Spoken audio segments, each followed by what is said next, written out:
Om Swastiastu, Assalamualaikum warahmatullahi wabarakatuh. Selamat pagi, baik pada kesempatan yang kali ini kelompok kami akan mempresentasikan materi mengenai bentuk kepemilikan bisnis. Next.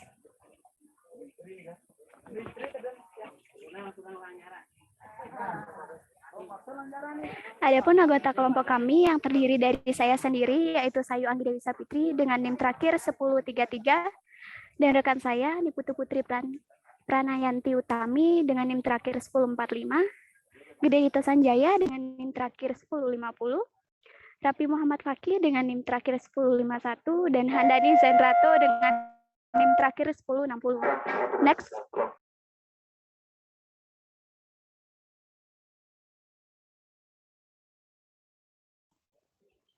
Adapun materi selanjutnya akan dijelaskan oleh rekan saya. Waktu saya kembalikan. Baik, di sini saya akan menjelaskan tentang bisnis. Bisnis merupakan suatu kegiatan yang berkaitan dengan pembelian dan penjualan barang maupun jasa. Bisnis dilakukan secara terus-menerus dan berulang-ulang. Tujuan utama berbisnis adalah untuk memperoleh keuntungan, dan bentuk-bentuk bisnis adalah sebagai berikut.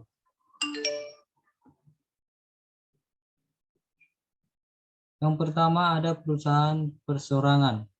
Yang kedua ada firma, yang ketiga ada CV, yang keempat ada PT, yang kelima ada koperasi, dan yang terakhir ada yayasan. Yang pertama ada perusahaan perseorangan. Ini merupakan bisnis yang modalnya dimiliki oleh satu pihak pemilik saja. Oleh karena itu, pemilik perusahaan memiliki tanggung jawab penuh dari bisnis yang dikelolanya. Contohnya rumah makan dan salon kecantikan. Yang kedua adalah firma, merupakan bisnis yang di dalamnya terjadi persekutuan antara dua orang atau lebih, di mana saat menjalankan usahanya menggunakan satu nama yang sama. Yang ketiga ada CV atau perusahaan komanditer, merupakan bentuk persekutuan yang didirikan oleh seorang atau lebih sekutu pengurus yang bertanggung jawab penuh dengan seorang atau lebih sekutu yang merupakan pemberi modal dan bertanggung jawab terbatas sebesar modal penyertaannya. Yang selanjutnya ada koperasi. Ada PT atau perseroan terbatas. Ini merupakan badan hukum yang didirikan berdasarkan perjanjian melakukan kegiatan usaha dengan modal dasar yang seluruhnya terbagi dalam saham. Yang selanjutnya ada koperasi. Ini merupakan badan usaha yang beranggotakan orang atau badan hukum dengan melandaskan kegiatannya berdasarkan prinsip koperasi sebagai gerakan ekonomi rakyat berlandaskan asas kekeluargaan. Dan yang terakhir ada yayasan, merupakan suatu badan hukum yang dalam pelaksanaan kegiatannya memiliki tujuan yang bersifat sosial, keagamaan, dan kemanusiaan yang pada saat pendiriannya berdasarkan persyaratan formal dari undang-undang. Baik, selanjutnya adalah riwayat singkat koperasi, dilanjutkan oleh rekan saya. Baik, materi selanjutnya yaitu riwayat singkat koperasi. Next.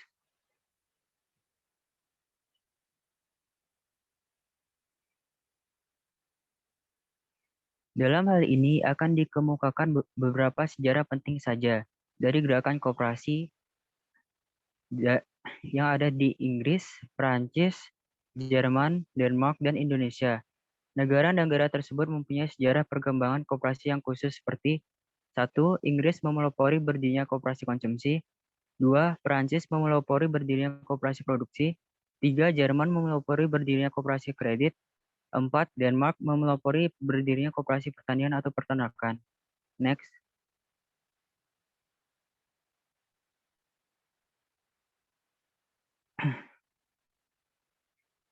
Nah, yaitu sejarah koperasi di Indonesia. Yang pertama, tahun 1896 didirikan Bank Penolong dan Tabungan oleh Raden Aris Wirya Atmaja. Riwayat berdirinya koperasi di Indonesia dimulai oleh Raden Aris Wirya Atmaja, seorang patih di Purwokerto.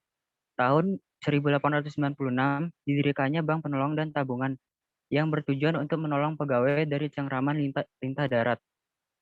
Bank tersebut juga terkenal sebagai Bank Priai karena usahanya terbatas dalam lingkungan khusus pegawai negeri saja. Yang kedua, usaha bank diperluas sehingga mengganti nama menjadi Bank Penolong, Tabungan, dan Kredit Pertanian. Setelah ini, bank tersebut diperluas usahanya di kalangan pertanian. Kemudian, nama banknya ialah Bank Penolong, Tabungan, dan Kredit Pertanian. Yang ketiga, munculnya peraturan dari Belanda yang membatasi gerakan Bank Penolong, Tabungan, dan Kredit Pertanian. Usaha Raden Aris ini mendapatkan sokongan dari Esiburg, asisten residen setempat. Kemudian di Wolf van Westerhout yang menggantikan Seaburg juga tertarik dengan ide Raden Aris dan berhasrat hendak merubahnya ke model koperasi kredit Raiffeisen. Tapi usaha ini dihalangi oleh pemerintah kolonial. Kemudian pemerintah berkedok mendirikan bank rakyat, rumah gadai, lumbung desa, dan sebagainya. Next.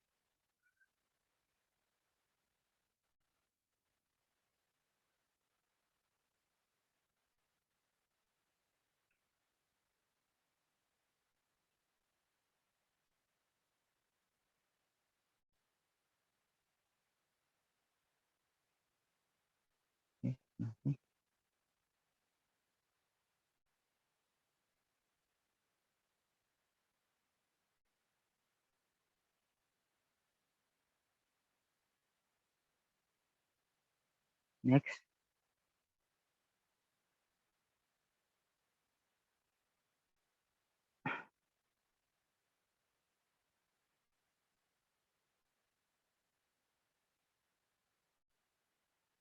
Yang keempat, Budi Utomo menganjurkan pendirian Serikat Dagang Islam untuk memperbaiki ekonomi. Bangkitnya gerakan-gerakan nasional seperti Budi Utomo menganjurkan pula didirikannya Koperasi Konsumsi Serikat Dagang Islam pada tahun 1913, menganjurkan berdirinya toko-toko koperasi. Akhirnya, cita-cita untuk berkoperasi tersebar merata ke seluruh lapisan rakyat. Oleh sebab itu, masa tahun 1900 sampai 1915 merupakan masa pertumbuhan koperasi di Indonesia. Yang kelima, pada tanggal 12 Juli 1947 diadakan Kongres Koperasi pertama di Tasikmalaya. Next.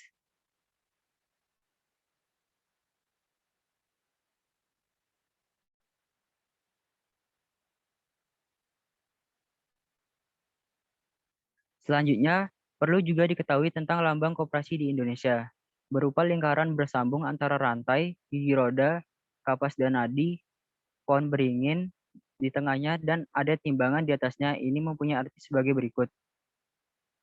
Rantai menggambarkan persahabatan yang kokoh. Yang kedua, gigi roda menggambarkan usaha karya yang terus-menerus. Yang ketiga, kapas dan padi menggambarkan kemakmuran rakyat yang menjadi cita-cita koperasi. Yang keempat, timbangan menggambarkan keadilan sosial yang merupakan dasar koperasi. Yang kelima, bintang dan perisai adalah lambang Pancasila, merupakan landasan ideal koperasi. Yang keenam, pohon beringin menggambarkan sifat kemasyarakatan berkepribadian Indonesia yang kokoh berakar. Yang ketujuh, tulisan Koperasi Indonesia menandakan bahwa lambang ini adalah lambang Koperasi Indonesia. Yang kedelapan, warna merah putih menggambarkan sifat nasional dengan golongan karya koperasi. Baik, materi selanjutnya akan dilanjutkan oleh rekan saya. Baik, terima kasih atas kesempatannya. Di sini saya akan menjelaskan mengenai materi berbagai bentuk perusahaan yang dipegang oleh pemerintah. Next. Terdapat beberapa perusahaan yang dikuasai oleh negara ataupun pemerintah, dan biasanya kita kenal dengan sebutan BUMN atau Badan Usaha Milik Negara. Adapun pengertian BUMN menurut Undang-Undang Nomor 19 Tahun 2003 adalah badan usaha yang seluruh atau sebagian besar modalnya dimiliki oleh negara melalui penyertaan secara langsung yang berasal dari kekayaan negara yang dipisahkan. Next.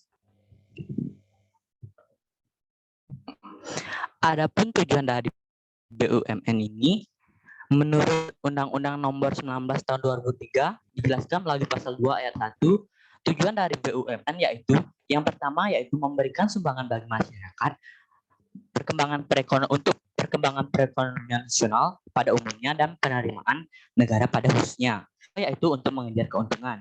Yang ketiga, menyelenggarakan kemanfaatan umum yang berupa penyedia barang atau jasa yang bermutu tinggi dan memadai bagi pemenuhan hajat hidup orang banyak. Yang keempat yaitu menjadi perintis kegiatan usaha yang belum dapat dilaksanakan oleh sektor swasta dan koperasi. Yang kelima yaitu turut aktif memberikan bimbingan dan bantuan kepada pengusaha golongan ekonomi lemah, koperasi, dan masyarakat. Dan yang terakhir yaitu BUMN ini salah satu pelaku kegiatan ekonomi di dalam perekonomian nasional berdasarkan demokrasi ekonomi memiliki peranan penting di dalam penyelenggaraan perekonomian nasional untuk mewujudkan kesejahteraan masyarakat sebagaimana diamatkan dalam Undang-Undang Dasar 1945. Next.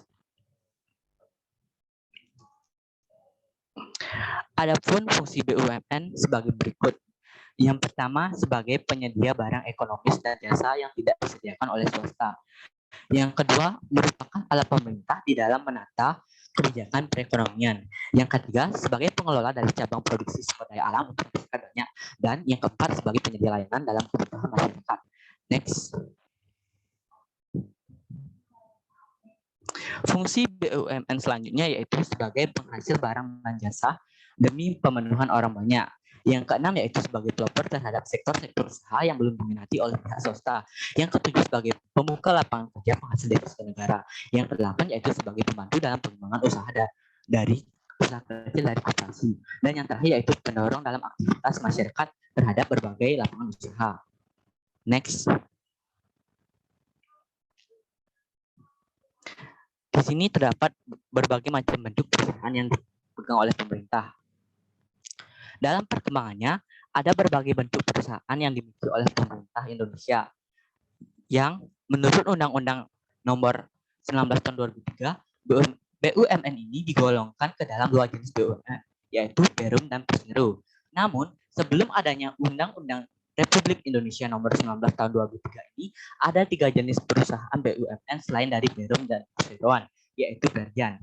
Untuk penjelasannya sebagai berikut. Yang pertama itu ada Perum atau perusahaan umum. Perum atau perusahaan umum ini memiliki modal yang berasal dari kekayaan negara yang dipisahkan dan diharapkan perusahaan ini bisa membiayai diri sendiri serta mendatangkan keuntungan untuk negara. Status kepegawaiannya yaitu pegawai perusahaan negara.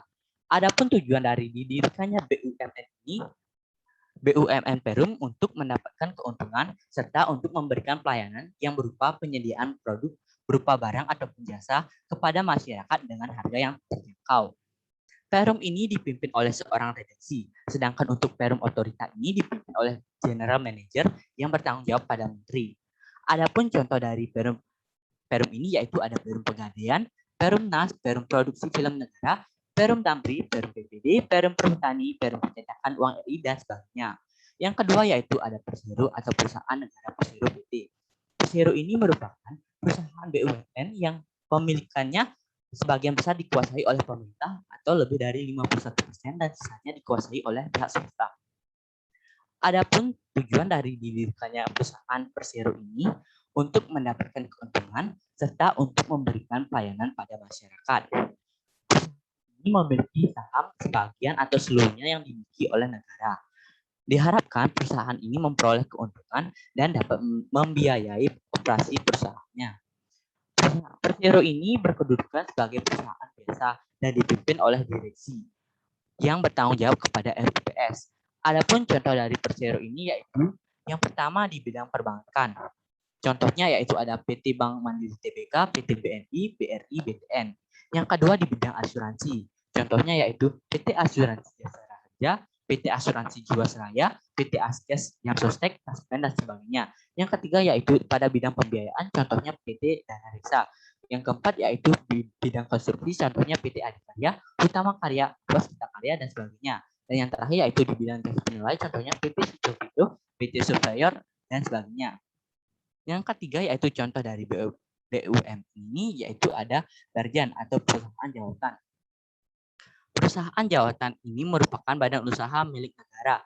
Sebagaimana diatur dalam Undang-Undang Negara Nomor 9 Tahun 1969, di mana seluruh modalnya dimiliki oleh pemerintah dan merupakan kekayaan negara yang tidak dipisahkan serta tidak terbagi atas saham-saham.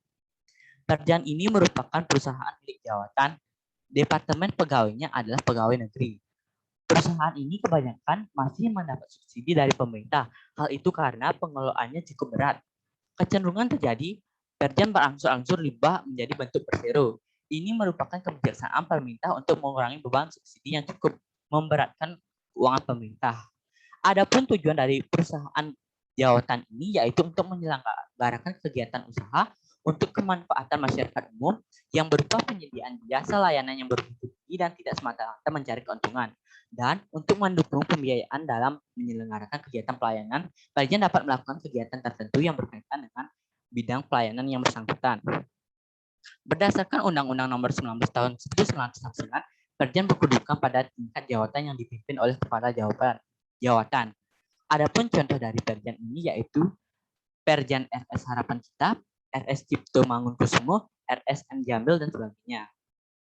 Nah, di samping ketiga dari BUMN tersebut, masih ada kegiatan bisnis yang dimiliki oleh pemerintah, yaitu ada badan usaha milik daerah atau BUMD, yang sesuai namanya perusahaan ini dimiliki oleh pemerintah daerah, provinsi, kabupaten, atau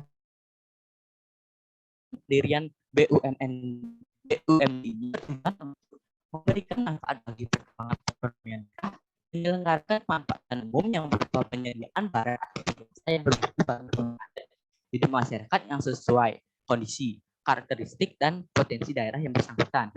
Nah, contoh dari perusahaan BUMD ini misalnya seperti perusahaan daerah. Misalnya perusahaan daerah ini merupakan perusahaan yang saham-sahamnya milik pemerintah daerah.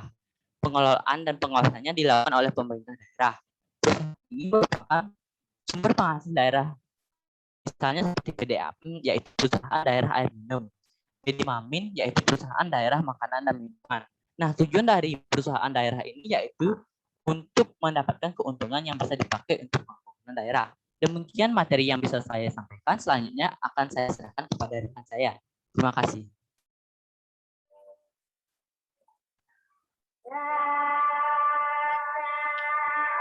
Baik.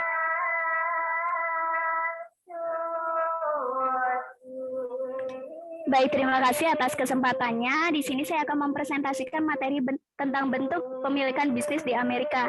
Yang pertama ada sole proprietorship, di mana sole proprietorship merupakan bentuk bisnis yang dilakukan oleh perseorangan. Nah, adapun orang yang menjadi adapun keuntungan yang didapatkan dari bentuk bisnis ini yaitu yang pertama, mudah untuk memulai, yang kedua terdapat kebebasan dalam manajemen, yang ketiga pemilik usaha dapat memperoleh keuntungan sendiri, tidak banyak peraturan, mudah dan cepat ketika memecahkan masalah. Nah, sedangkan kelemahan yang didapatkan dari bentuk bisnis ini yang pertama, tanggung jawab terhadap utang bersifat tidak terbatas karena seluruh harta pemilik dapat disita untuk membayar hutang. Kemudian, sulit untuk mencari modal tambahan, sulit memanajemen usaha sendiri apabila semakin berkembang, dan sifat bisnis ini tidak permanen sehingga sewaktu-waktu dapat mengalami keberangkutan. Kemudian ada bentuk partnership, di mana partnership merupakan bentuk bisnis persekutuan yang didirikan oleh dua orang atau lebih dalam menjalankan kegiatan usahanya untuk memperoleh profit atau non-profit. Nah, ketika mendirikan sebuah partnership, maka diperlukan sebuah partnership agreement untuk meminimalisir terjadinya berbagai permasalahan ke depannya. Nah, adapun ketentuan yang perlu diperhatikan dalam membuat partnership agreement ini, di antara yang pertama, nama, tujuan partnership, domisili, lama waktu, alamat, kontribusi dari masing-masing anggota, cara pembagian keuntungan maupun kerugian, upah, gaji, cara menerima baru, bagaimana anggota yang berhalangan karena sakit, atau bagaimana cara memperbaiki kesepakatan selanjutnya. Nah, secara umum, bentuk partnership dapat dibedakan menjadi dua. Yang pertama, general partnership, yaitu bentuk partnership di mana semua anggotanya ikut berperan aktif dalam mengoperasikan bisnis, serta memiliki tanggung jawab yang tidak terbatas pada utang-utang bisnis. Yang kedua ada limited partnership, di mana limited partnership merupakan bentuk partnership yang mana anggotanya hanya memiliki tanggung jawab yang tidak terbatas dan sebagian anggota lainnya memiliki tanggung jawab terbatas sehingga tidak memiliki suara dalam mengoperasikan bisnis, akan tetapi mereka berhak atas pembagian laba yang ditetapkan bersama. Adapun keuntungan dari pendirian partnership ini, yang pertama, mudah mendirikan usaha, saling melengkapi keterampilan dari anggota, kemudian modal yang terkumpul dapat lebih banyak, serta mampu menarik anggota baru. Sedangkan kelemahannya yang pertama, terjadinya akumulasi modal perusahaan tidak seefektif korporat. Kemudian, kontinuitas terancam apabila terdapat partner yang berhenti, dan mudah terjadinya konflik akibat adanya berbagai kepentingan yang muncul. Kemudian bentuk yang ketiga ada corporation, di mana merupakan gabungan usaha yang didirikan oleh beberapa orang yang kemudian jadi satu kesatuan dengan tujuan yang sama. Corporation yang dapat dibuat menggunakan nama umum atau anggotanya, corporation ini dapat dibuat menggunakan nama umum. Kemudian ada pun bentuk-bentuk corporation atau korporasi, di antara yang pertama, perseroan yang mengejar laba dan tidak mengejar laba. Kemudian ada perseroan terbuka dan perseroan tertutup, di mana perseroan terbuka merupakan bentuk bisnis yang memperjualbelikan saham di pasar modal secara terbuka kepada siapapun yang ingin membelinya. Sedangkan perseroan tertutup merupakan perusahaan yang menjual sahamnya hanya kepada kelompok tertentu. Kemudian ada perseroan publik dan perseroan swasta, di mana perseroan umum merupakan perusahaan yang didirikan pemerintah dengan tujuan memberikan pelayanan kepada masyarakat, sehingga fokus utamanya tidak mengejar profit. Sedangkan perusahaan swasta merupakan perusahaan yang didirikan oleh swasta dengan tujuan untuk mengejar profit. Adapun keuntungan dari bentuk korporasi ini, diantaranya usia korporasi ini tidak terbatas. Kemudian adanya tanggung jawab pemegang saham yang terbatas pada jumlah saham yang dimiliki. Saham mudah untuk dipindah kepemilikannya dan mudah melakukan ekspansi usaha. Sedangkan kelemahannya yaitu ketika mendirikan korporasi, yang pertama dikenakan pajak tertentu, dalam pembuatan usaha mengeluarkan biaya yang cukup besar dan pengawasan dari pemerintah akan lebih ketat. Bentuk yang keempat ada joint stock company, yang merupakan bentuk asosiasi yang kegiatannya menerbitkan saham-saham kepada mereka yang sudah memberikan modal kepada perusahaan. Nah, dalam joint stock company ini, setiap pemegang saham memiliki hak atas sebagian perusahaan sesuai dengan jumlah investasi yang mereka miliki. Nah, selain itu pula, pemilik saham juga tidak terjun langsung dalam mengoperasikan bisnis. Akan tetapi mereka memiliki direktur yang akan bertanggung jawab dalam menjalankan aktivitas bisnis yang dilakukan oleh perseroan. Next, materi selanjutnya akan dijelaskan oleh rekan saya.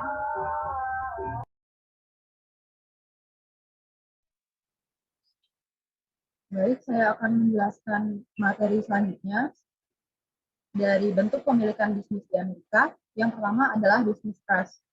Bisnis trust merupakan bentuk bisnis yang dilakukan oleh pemilik perusahaan dengan menyerahkan kekayaannya kepada Board of Trustees supaya mereka dapat menguasai secara manajemen dan operasi perusahaan untuk kepentingan pemilik perusahaan.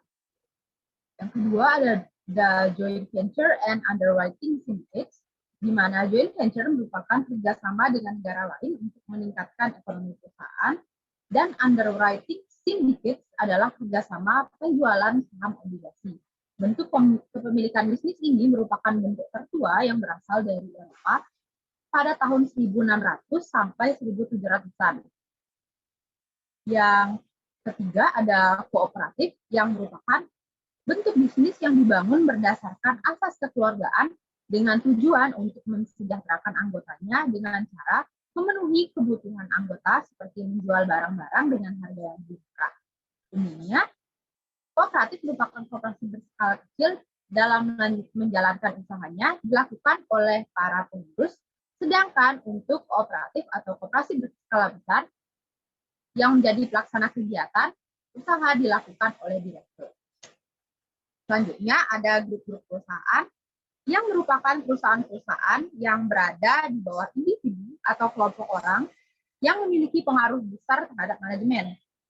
Adapun output yang dihasilkan dari grup-grup ini yaitu adalah komoditi yang saling berhubungan dari industri hulu sampai hilir seperti perusahaan pabrik tepung dengan industri yang memproduksi maupun menghasilkan output yang tidak saling berhubungan. Contohnya perusahaan minyak bumi dengan perusahaan penerbitan. Adapun grup-grup perusahaan bergengsi yang terkenal di Indonesia seperti Salim Group, Bakri Brothers, dan Ciputra Group. Ya, saya kembalikan kepada moderator.